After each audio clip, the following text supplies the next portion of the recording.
은혜와 진리 장로교회 교우 여러분, 이번 한 주도 주님과 동행하는 하루하루 되시기를 주님의 이름으로 축복합니다.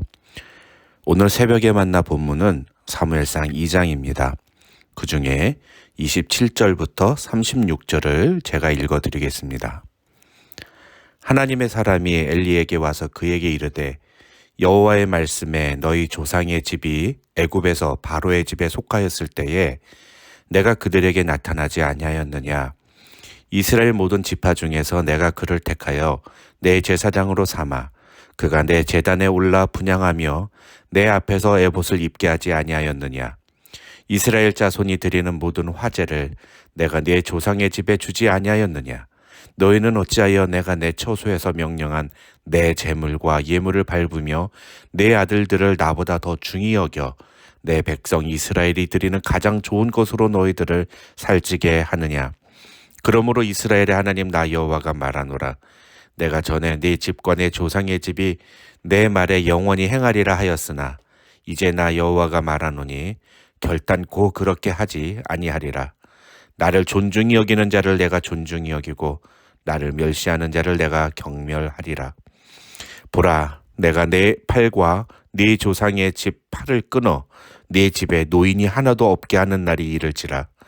이스라엘에게 모든 복을 내리는 중에 너는 내 처소의 환난을 볼 것이요 네 집에 영원토록 노인이 없을 것이며 내 제단에서 내가 끊어버리지 아니할 네 사람이 네 눈을 쇠잔하게 하고 네 마음을 슬프게 할 것이요 네 집에서 출산되는 모든 자가 젊어서 죽으리라.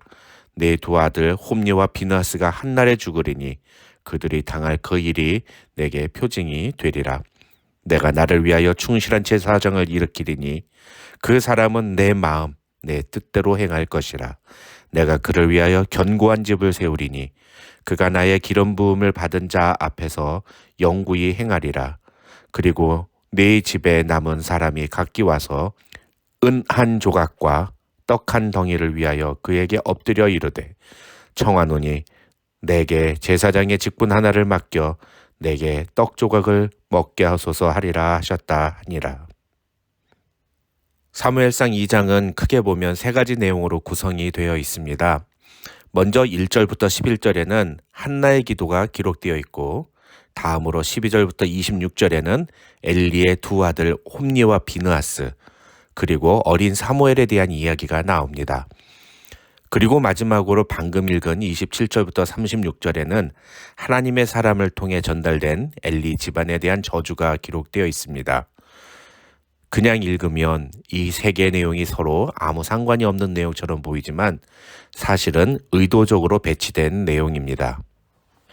먼저 1절부터 11절에 나오는 한나의 기도는 1장 11절에 나오는 한나의 서원과 연결이 됩니다. 1장 11절에서 만일 아들을 주시면 그를 여호와께 드리겠다고 서원한 한나의 기도에 하나님은 응답하셨고 한나 역시 자신이 서원한 대로 아들 사무엘을 하나님께 드립니다. 2장 1절부터 11절에 나오는 한나의 기도는 바로 그런 한나가 하나님을 향한 자신의 믿음을 고백한 기도라고 할 수 있습니다. 이 한나의 기도에서 우리는 3절을 주목할 필요가 있습니다. 3절 하반절에서 한나는 여호와는 지식의 하나님이시라 행동을 달아보시느니라고 고백합니다. 이 구절을 현대인의 성경에서는 여호와는 모든 것을 다 아시는 하나님이시다. 그가 너희 행위를 판단하시리라고 번역했습니다. 그 다음 12절부터 26절에는 엘리의 두 아들 홈니와 비느하스 그리고 어린 사무엘에 대한 이야기가 등장합니다. 이 구절에서 사무엘상 기자가 주목하는 것은 엘리의 두 아들과 어린 사무엘이 각각 하나님에 대해서 어떤 태도를 보여주고 있는가 하는 것입니다. 먼저 엘리의 두 아들인 홈니와 비느하스는 하나님에 대해서 어떤 태도를 취하고 있는지 보겠습니다. 12절을 보시면 엘리의 아들들은 행실이 나빠 여호와를 알지 못하더라 라고 기록되어 있고 17절에서는 이 소년들의 죄가 여호와 앞에 심히 크면 그들이 여호와의 제사를 멸시함이었더라고 성경은 말합니다. 홈니와 비느하스는 하나님을 알지 못하는 자들이었고 하나님을 멸시하는 자들이었다고 성경은 기록하고 있습니다. 반면에 어린 사무엘에 대해서는 어떻게 기록되어 있는가? 18절을 보시면 사무엘은 어렸을 때에 세마포 에봇을 입고 여호와 앞에서 섬겼더라라고 성경은 말합니다. 이것은 사무엘이 하나님 앞에서 어렸을 때부터 바른 태도로 하나님을 섬겼다는 것을 보여주고 있는 것입니다. 22절부터 26절은 이런 엘리의 두 아들과 어린 사무엘에 대한 하나님과 사람들의 평가가 어떠했는지를 보여줍니다. 먼저 엘리의 아들들은 들리는 소문에 좋지 않았습니다. 더욱 무서운 것은 25절을 보시면 여호와께서 그들을 죽이기로 결정하셨다고 성경이 말하고 있다는 것입니다. 그러나 어린 사무엘에 대한 평가는 그와 정반대입니다.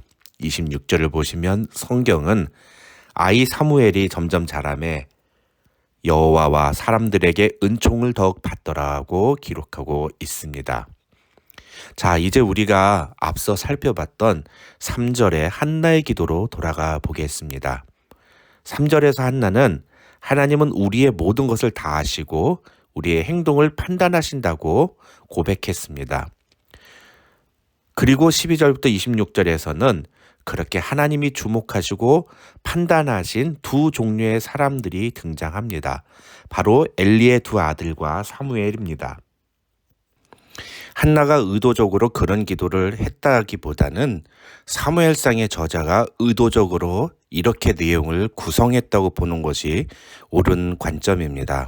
어쨌든 이러한 구조를 통해서 사무엘상 2장이 우리에게 제시하려는 메시지는 하나님께서는 우리가 하는 행동, 특히 우리가 하나님을 어떻게 대하는지를 보신다는 사실입니다. 이제 오늘 우리가 읽은 27절부터 36절의 의미를 살펴보겠습니다. 이 구절은 어떤 무명의 하나님의 사람이 엘리 제사장에게로 와서 그에게 하나님의 말씀을 전달하는 것으로 시작합니다. 그런데 그 내용의 핵심이 무엇이냐? 바로 30절입니다. 그러므로 이스라엘의 하나님 나의 여호와가 말하노라. 내가 전에 네 집과 네 조상의 집이 내 앞에 영원히 행하리라 하였으나 이제 나 여호와가 말하노니 결단코 그렇지 아니하리라. 나를 존중히 여기는 자를 내가 존중히 여기고 나를 멸시하는 자를 내가 경멸하리라. 그리고 그 뒤에 말하는 모든 내용들은 결국 엘리와 그의 두 아들들이 하나님을 멸시했기 때문에 하나님도 그 집안을 경멸하시겠다는 내용입니다. 한나의 기도는 모든 것을 다 아시는 하나님께서 우리의 모든 행위를 보시고 그 행위대로 판단하신다는 사실을 선언합니다. 하나님의 사람이 말한 나를 존중히 여기는 자를 내가 존중히 여기고 나를 멸시하는 자를 내가 경멸하리라는 말씀은 한나의 말과 똑같은 의미입니다. 그런데 우리가 여기서 놓쳐서는 안 되는 부분이 또 있습니다. 오늘 본문에서는 엘리의 두 아들과 사무엘만이 아니라 또 다른 두 종류의 사람이 비교되고 있다는 것입니다. 바로 사무엘의 엄마인 한나와 홈니와 비느하스의 아버지인 엘리 제사장입니다. 먼저 사무엘의 엄마인 한나는 어렵게 얻은 아들 사무엘을 하나님께 서원한 대로 바칩니다. 그리고 19절을 보면 매년 드리는 제사를 드리러 성전에 올라갈 때마다 아들 사무엘을 보았습니다. 그러나 21절을 보면 아이 사무엘은 여호와 앞에서 자라니라 라고 성경에 나오는데 이 말은 한나가 아들에 대한 사랑보다 하나님과의 약속을 더 중요하게 여기고 지켰다는 것을 의미하는 구절입니다. 반면에 홈니와 비느하스의 아버지인 엘리는 어땠을까요? 그는 홈니와 비느하스가 하나님과 사람들 보시기에 악행을 저지른다는 소문을 들었음에도 불구하고 두 아들을 강력하게 제지하거나 혼을 내기보다는 그러지 말라는 말로 타이르기만 합니다. 하나님은 이런 엘리의 태도를 29절에 보시면 내 아들들을 나보다 더 중히 여긴다고 말씀하십니다. 그 결과 어떤 일이 벌어집니까? 하나님을 중히 여기고 하나님과의 약속을 지키기 위해 노력한 한나에게는 하나님이 사무엘 외에도 세 아들과 두 딸을 더 주십니다. 반면에 하나님보다 아들들을 더 중히 여기고 하나님을 멸시한 엘리는 그 집에 노인이 하나도 없을 뿐만 아니라 그 집에서 출산하는 모든 자가 젊어서 죽고 두 아들 홈리와 비나스도 한날에 죽을 것이라는 무서운 저주를 받게 됩니다. 결론적으로 오늘 본문이 우리에게 주는 중요한 메시지는 하나님은 하나님을 존중하는 자를 존중히 여겨주시고 하나님을 멸시하는 자를 하나님도 멸시하신다는 사실입니다. 하나님은 우리의 모든 행위를 다 알고 계시며 지켜보십니다. 하나님을 속일 수는 없습니다. 그 말은 겉으로만 하나님을 위하는 척 할 것이 아니라 진심으로 하나님을 사랑하고 높여드리는 것이 우리의 모습이어야 한다는 것입니다. 오늘 하루 무슨 일을 하든지 하나님을 사랑하고 하나님을 높이며 하나님을 기쁘시게 하는 삶을 살기를 소망할 때 하나님께서 여러분의 삶에도 은혜와 위로와 힘을 주시리라 믿습니다. 우리 은혜와 진리 장로교회 교우들이 그런 은혜의 주인공들 되시기를 주님의 이름으로 축복합니다.